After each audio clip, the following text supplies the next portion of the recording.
A paz do Senhor a todos. Estamos retornando para darmos continuidade à leitura da Bíblia em ordem cronológica. E hoje no 356º dia, lendo esta linda história que Deus escreveu para nós, estamos iniciando a leitura no livro 2 de Pedro. Mas antes, vamos falar sobre o livro. E posteriormente, falaremos sobre o livro de Judas. Autor, Pedro. Tema, a verdade de Deus e o falso ensino dos homens. Data, cerca de 66 a 68. Considerações preliminares. Na saudação, Simão Pedro identifica-se com o autor da carta.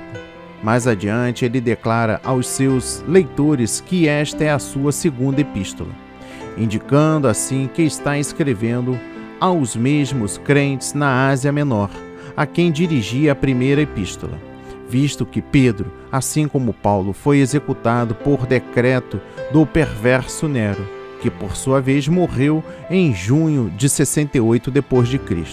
É mais provável que Pedro escreveu esta epístola entre 66 e 68 d.C., pouco antes do seu martírio em Roma. Alguns estudiosos do passado e do presente, ignorando certas notáveis semelhanças entre 1ª e 2ª de Pedro e destacando, ao invés disso, as diferenças entre elas, supõem que não é de Pedro a autoria da carta.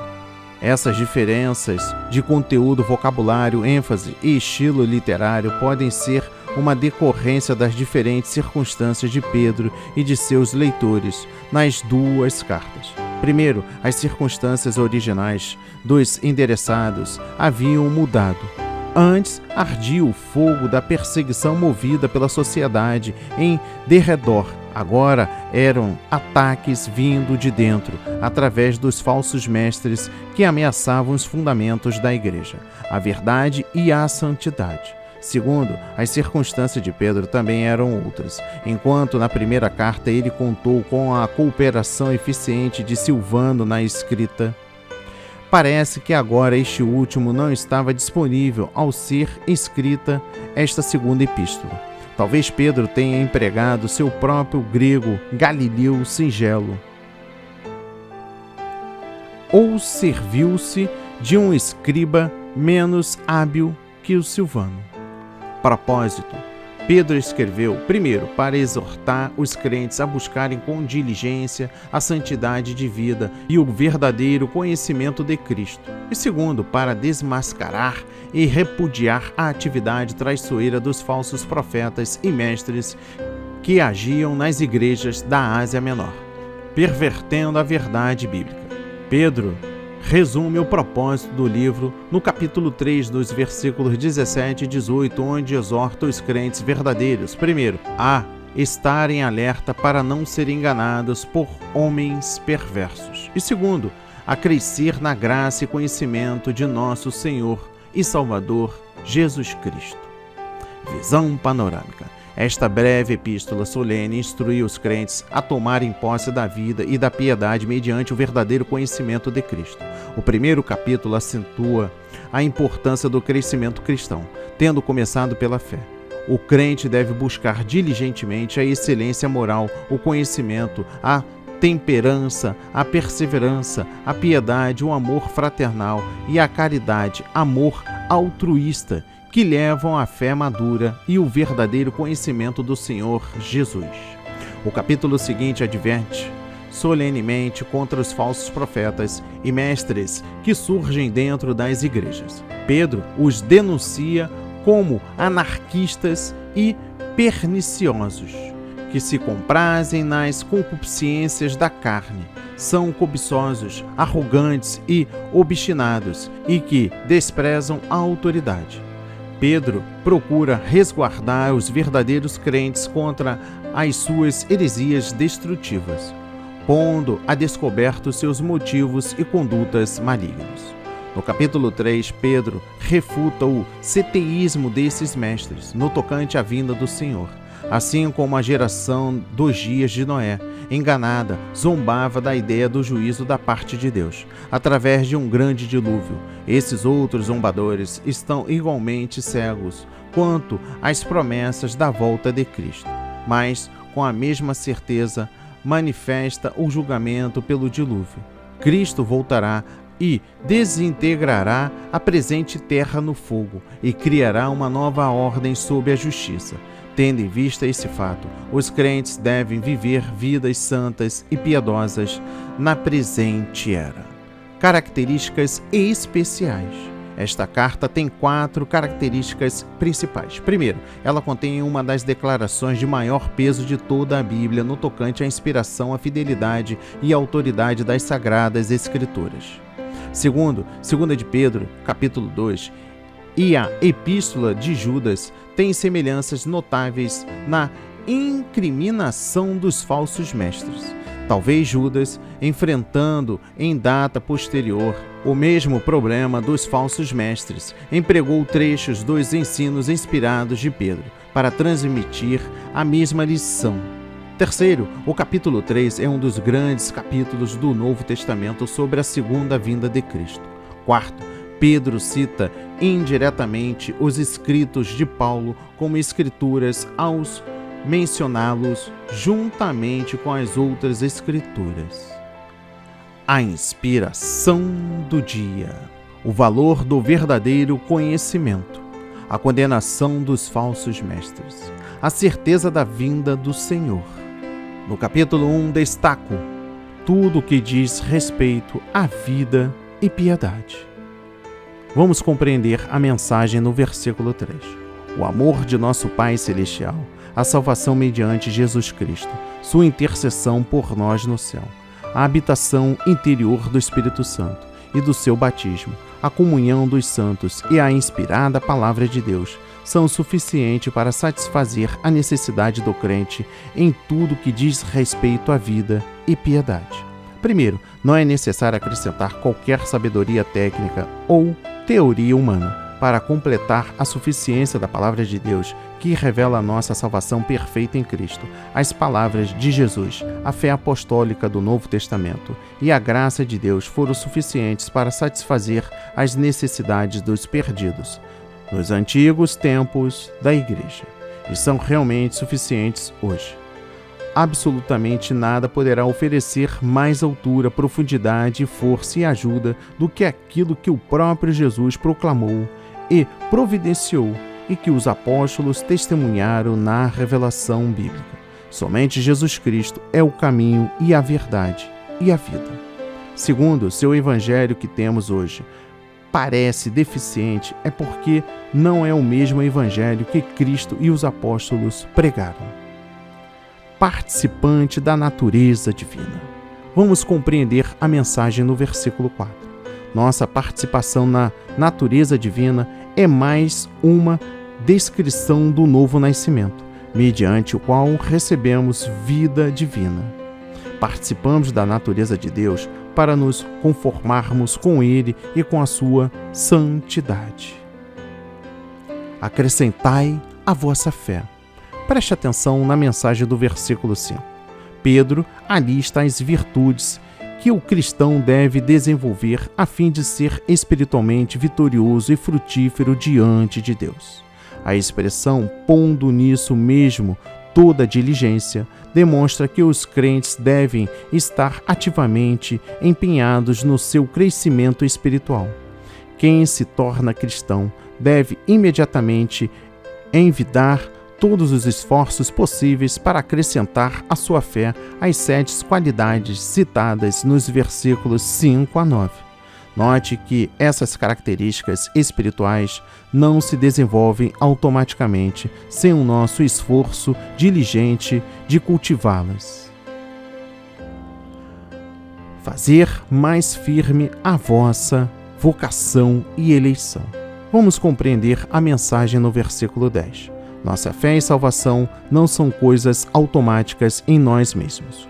Continuaremos fiéis até o fim, somente se com diligência nos esforçarmos mediante a graça de Deus, para acrescentar à nossa fé as qualidades espirituais alistadas nos versículos 5 a 9.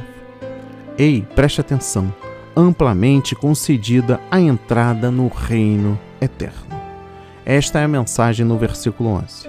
Alguns crentes, por causa da sua negligência, com muita dificuldade, entrarão no reino, ao passo que outros, que são constantes na santificação, receberão muitas boas-vindas e honrarias. Muito firme a palavra dos profetas.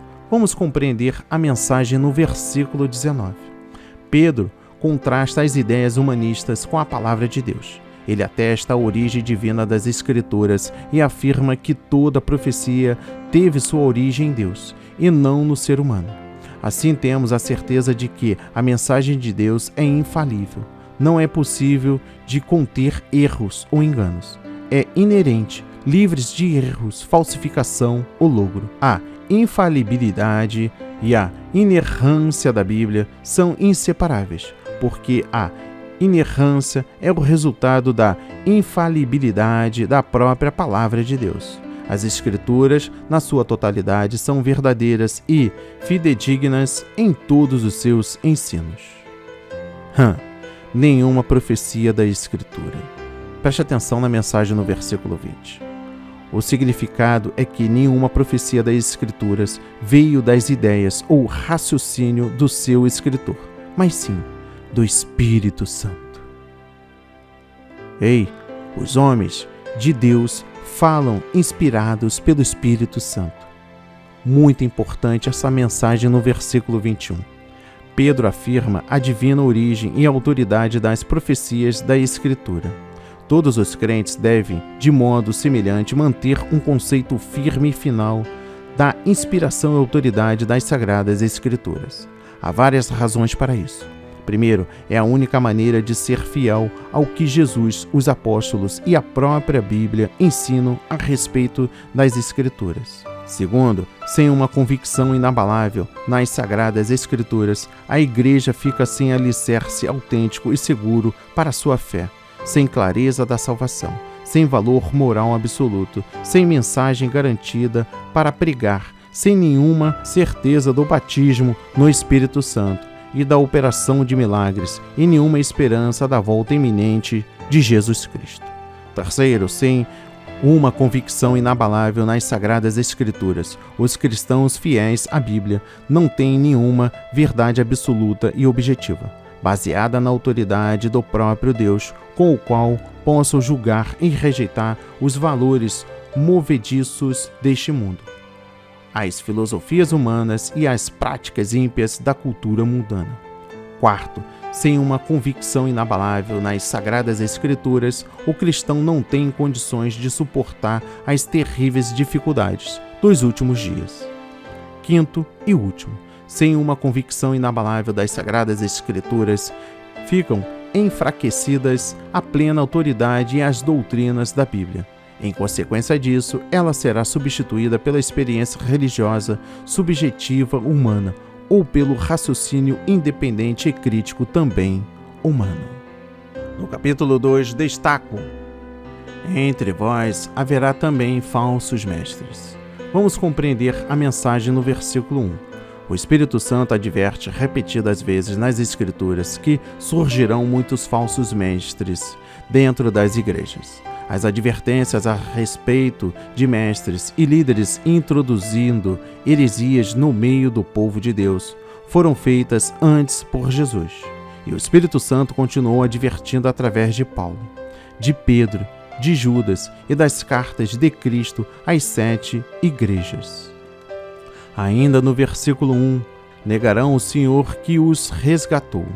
De conformidade com Pedro, os falsos mestres dentro da igreja que estavam negando, que significa repudiar ou renunciar. O Senhor que os resgatou tinha abandonado o caminho certo e se desviado, tornando-se fontes sem água. Antes eles tinham se livrado da maldade do mundo, mediante Jesus Cristo, mas agora voltaram a amaranhar-se no pecado. Será blasfemado o caminho da verdade. Vamos compreender a mensagem no versículo 2. Muitos crentes professos seguirão esses falsos pregadores com suas dissoluções, isto é, imoralidades sexuais. Por causa da vida pecaminosa desses líderes e seus seguidores, Deus e seu evangelho serão infamados. Por avareza, palavras fingidas. Esta é a mensagem no versículo 3. Os falsos mestres comercializarão o evangelho, sendo peritos na avareza e em conseguir dinheiro dos crentes, a fim de promover ainda mais seus ministérios e seus modos luxuosos de vida. Primeiro, os crentes devem estar a par de que um dos métodos principais dos falsos ministros é usar palavras fingidas, ou seja, contar histórias impressionantes, mas inverídicas, ou publicar estatísticas exageradas a fim de motivar o povo de Deus a contribuir com dinheiro. Glorificam a si mesmo e promovem seu próprio ministério com esses relatos inventados. Deste modo, o crente sincero, mas desinformado, torna-se um objeto de exploração. Segundo, pelo fato de esses obreiros profanarem a verdade de Deus e fraudarem o seu povo com sua cobiça e engano, estão destinados à perdição e à destruição. Anjos, havendo-os lançado no inferno. Preste atenção na mensagem no versículo 4. Provavelmente trata-se dos anjos que se rebelaram juntamente com Satanás contra Deus e tornaram-se os espíritos maus referidos no Novo Testamento. As Escrituras não explicam por que uns espíritos malignos estão em cadeias, enquanto outros estão livres para agir com Satanás na terra. Afligia a sua alma justa. Vamos compreender o versículo 8. Uma característica principal do homem de Deus é que ele ama a justiça e detesta a iniquidade. Sua alma se angustia e se aflige pelo pecado, imoralidade e impiedade reinantes no mundo. No versículo 9, preste atenção, livrar os piedosos.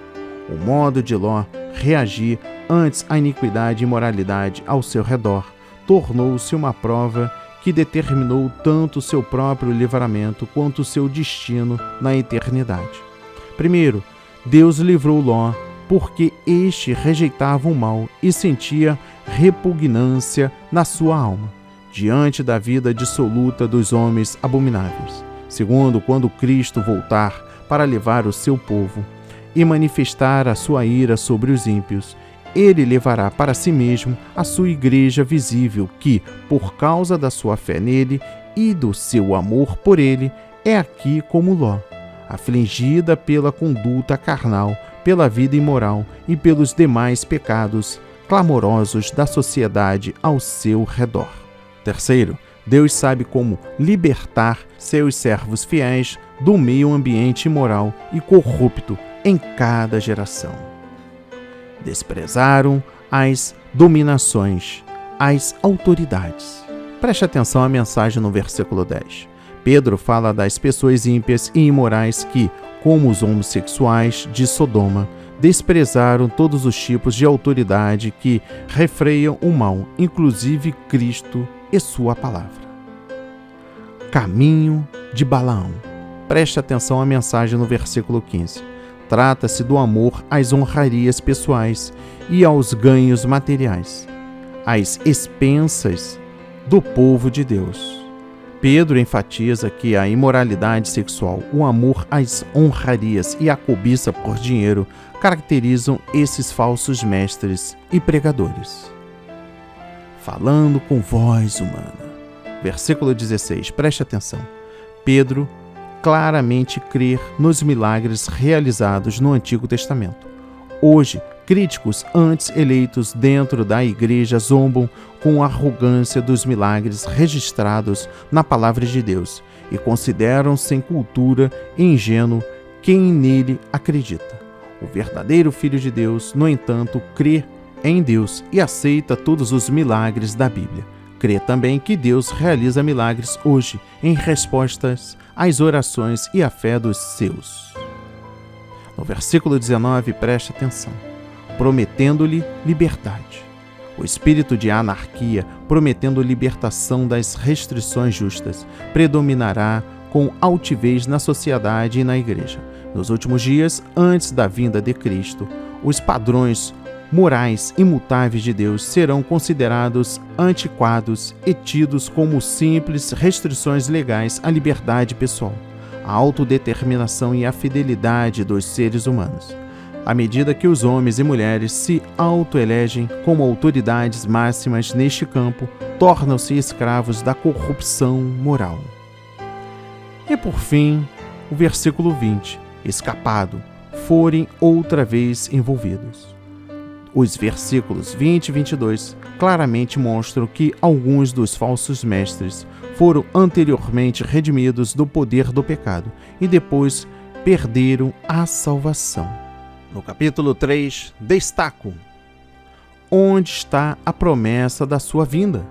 Vamos compreender a mensagem no versículo 4. Nos últimos dias, isto é, no período entre a primeira e a segunda vinda de Cristo, falsos mestres negarão que Cristo voltará para destruir os ímpios e o mundo. Guardam para o fogo. Preste atenção na mensagem no versículo 3. Deus resolveu destruir os céus e a terra por fogo, porque o pecado os contaminou. Esse dia virá com tanta certeza como veio o dilúvio no tempo de Noé. A intervenção de Deus para purificar a terra por fogo significa que ele não permitirá que o pecado fique impune para sempre. Um dia como 1000 anos. Esta é a mensagem no versículo 8. Deus olha o tempo sob a perspectiva da eternidade. 1000 anos para Deus é diferente de 1000 anos para os seres humanos. Deus pode realizar num só dia o que julgamos que levaria 1000 anos. Assim como ele pode levar 1000 anos para realizar algo que gostaríamos de ver feito num só dia. Não querendo que alguns se percam. Preste atenção na mensagem no versículo 9. A demora na volta de Cristo tem a ver com a pregação do Evangelho, do reino ao mundo inteiro. Deus quer que todos ouçam o Evangelho, pois não deseja que ninguém pereça eternamente. Isso não significa que todos serão salvos, porque se alguém rejeitar a graça e a salvação divina, tal pessoa permanecerá perdida. O dia do Senhor. Preste atenção na mensagem do versículo 10.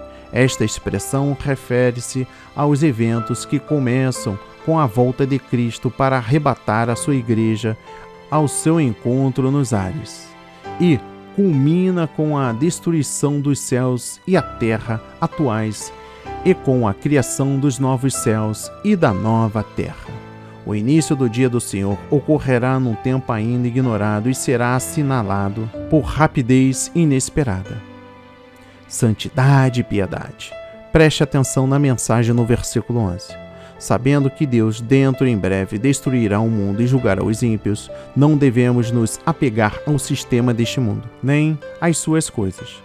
Nossos valores, alvos e propósitos na vida devem concentrar-se em Deus e na esperança de novos céus e terra. No versículo 12, preste atenção, apressando-vos para a vinda do dia de Deus. A igreja pode contribuir para encurtar o tempo que precede a volta de Cristo, mediante, primeiro, maior dedicação ao evangelismo e à obra missionária mundial. E segundo, ao desejo intenso da sua vinda, expresso na oração. Certamente, cedo vem.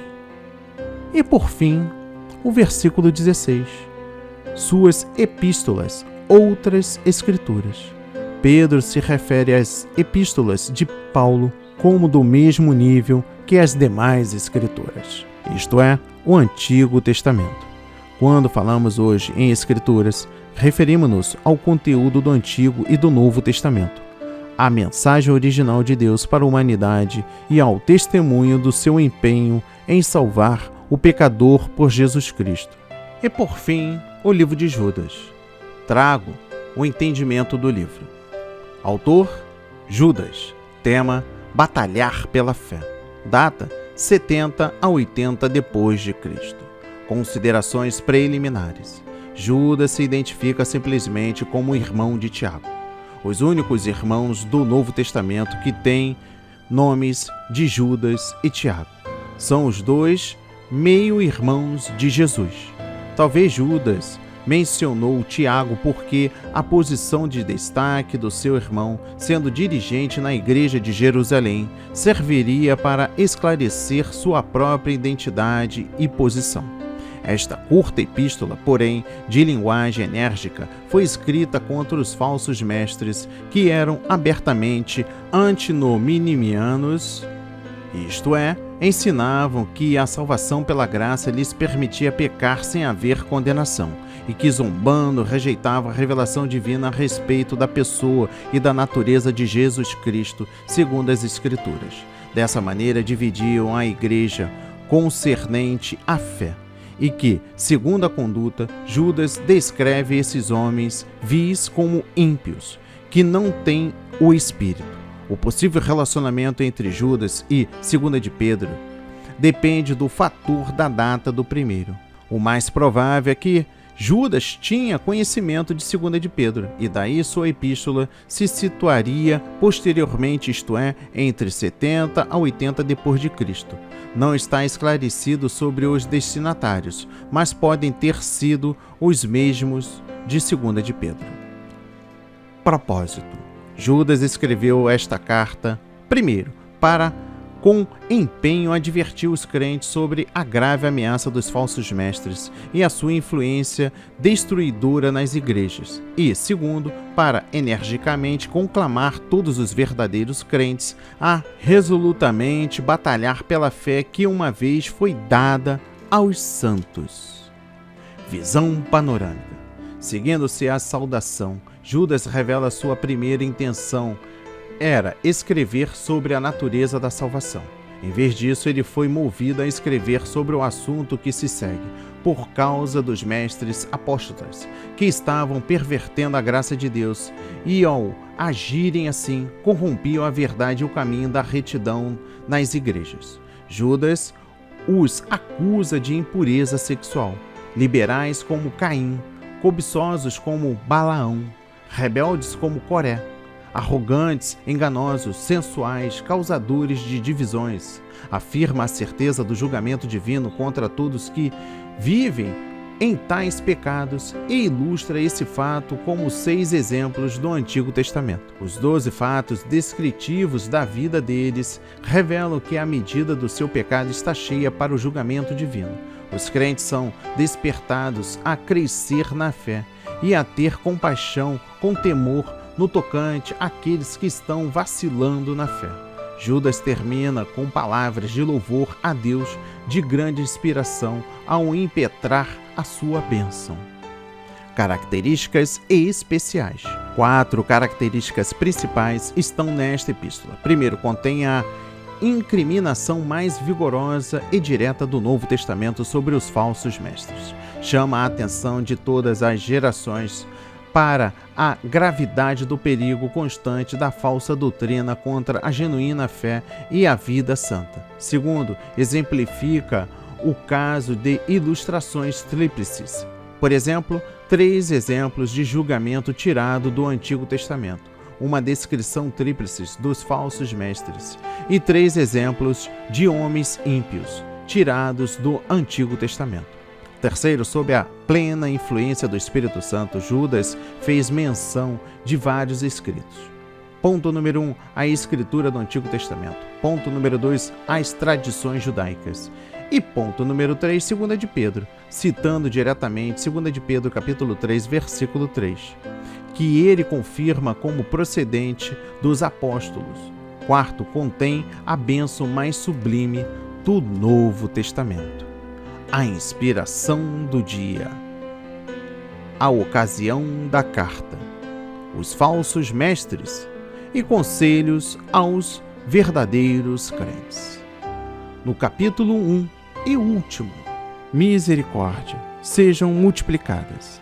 A expressão sejam multiplicadas é no grego pletuno, que significa literalmente com abundância, à medida que nos aproxima de Deus, com misericórdia, paz e amor, podem ser duplicados, triplicados ou até mesmo quadriplicados para nós. Esta é uma interpretação do versículo 2. No versículo 3 destaca a fé que foi dada aos santos.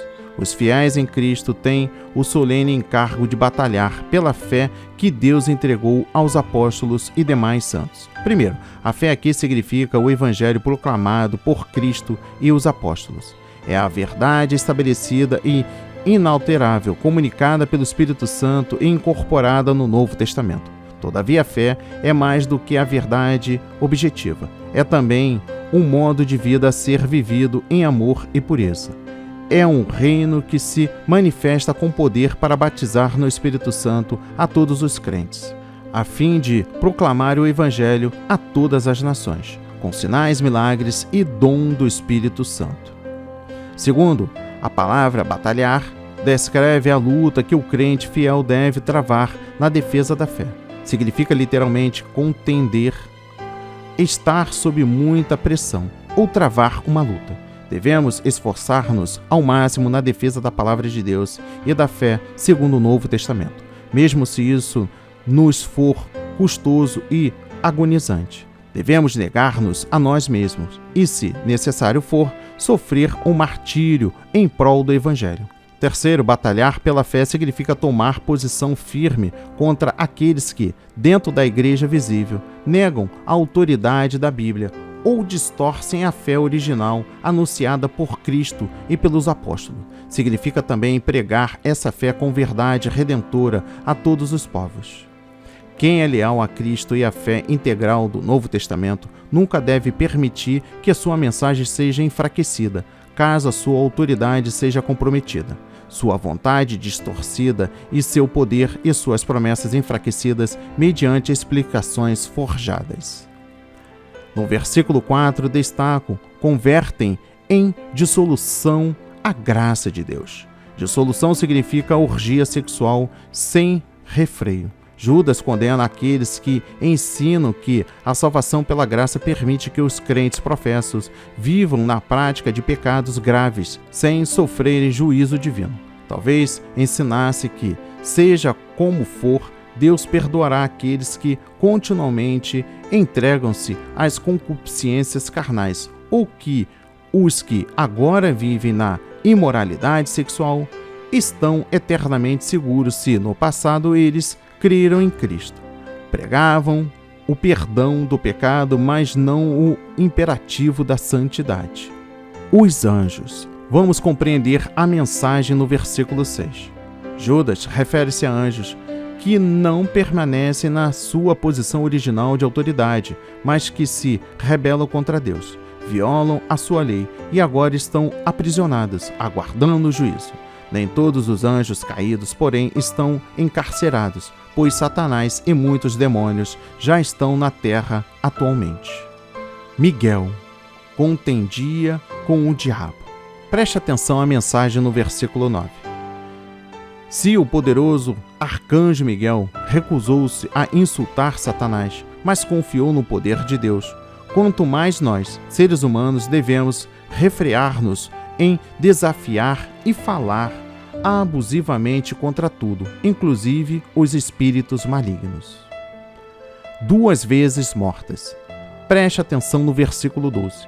Os mestres apóstatas da época de Judas estavam 2 vezes mortos. Anteriormente, esses falsos mestres foram crentes em Cristo, tendo então passado da morte para a vida, mas depois deixaram Cristo, ficaram sem vida e retornaram à morte.